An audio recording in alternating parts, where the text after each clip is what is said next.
The term decolonizing aid is everywhere. And yet, many decisions about aid are made behind closed doors in the West, and those most affected by aid policies have little power in shaping them. When we discuss the future of the humanitarian sector, very often it's the same people who meet all the time. At some point, the conversation becomes a little bit repetitive. There is acknowledgement and accepting the idea of needing to shift the power, but then in terms of implementing it, we're very slow. But we need to speed it up a bit because human lives are at risk. Things are getting worse. We can't wait for another 5 or 10 years to see another slight changes.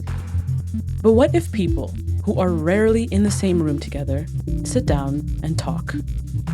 No talking points, no self-censorship, just open, honest, and moderated one-on-one conversations. The two of you haven't spoken ever before, correct? First time. No. First time.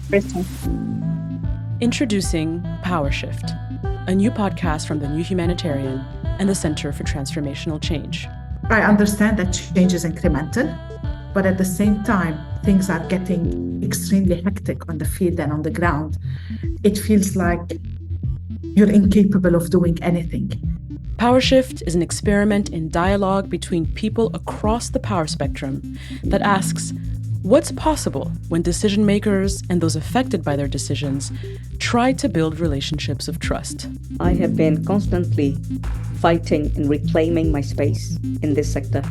Now, I have this leadership position, but then when lived experienced people come in this kind of decision-making leadership position, they then have this concern about, competency. Are you competent?